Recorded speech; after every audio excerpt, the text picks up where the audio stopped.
लड़के ने जूस डालने के बाद देखा कि बीज हाथ पर चिपक गया। उसने हाथ से मदद की, लेकिन बीज हाथ पर चिपक गया। कितनी भी कोशिश करे, बीज हटता नहीं। जैसे ही उसने ग्लास उठाया, वह तुरंत उसके हाथों में टूट गया। स्कूल में बच्चे किताबें पढ़ने के लिए इस्तेमाल करते हैं, वह उन्हें खाने के लिए इस्तेमाल करता है। हैरानी की बात, वह वेस्ट साफ करता है तो टॉयलेट सीट टूट जाती। और तो और उसका छोटा सा हाथ उठाते ही वो आसानी से कार पलट सकता है। लड़के का नाम ओवेन है।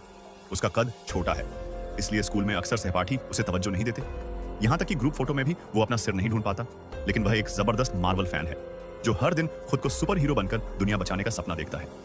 दिन स्कूल के बाद ओवेन छत पर बैठा सेब खाते हुए जिंदगी के बारे में सोच रहा था। तभी उसने देखा कि दो शरारती बच्चे एक सहपाठी को परेशान कर रहे हैं। मौका देखकर ओवेन ने एक सेब उठाया और उन शरारती बच्चों में से एक के सिर पर दे मारा। पकड़े जाने पर ओवेन तुरंत भाग खड़ा हुआ और दोनों शरारती बच्चे उसका पीछा करने लगे।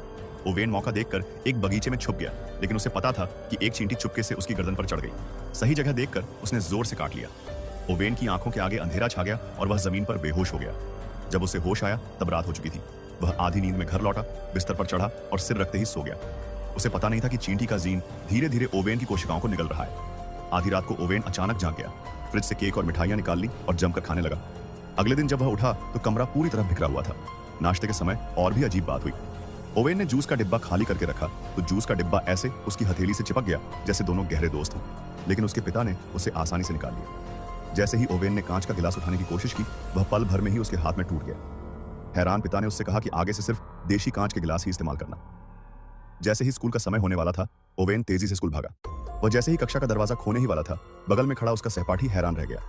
खेल की कक्षा में शिक्षक सभी को आत्मरक्षा के तरीके सिखा रहे थे। उदाहरण के लिए छोटे कद के ओवेन को चुना। ओवेन ने आते ही कमर झुकाकर फुर्तीला बचाव किया, फिर झटके में डंडा घुमाकर सीधे शिक्षक को 100 मीटर दूर उछाल दिया। उसके साथ ही हैरान रह गए। हालात बिगड़ते देख ओवेन चुपचाप वहां से खिसक गया। स्कूल खत्म होने के बाद मार्वल के फैन और सहपाठी केट ने आवाज दी। उसने ओवेन को दिखा और कहा कि उसकी हड्डियों की बनावट अनोखी है, भविष्य में वह जरूर बड़ा आदमी बनेगा। फिर उसने ओवेन से कहा कि उसमें और सुपरमैन में बस एक पोशाक का फर्क है। केट को सुपर हीरो की क्षमताओं का अच्छा ज्ञान था और उसमें तकनीकी समझ भी थी। केट ने तय किया कि वह ओवेन के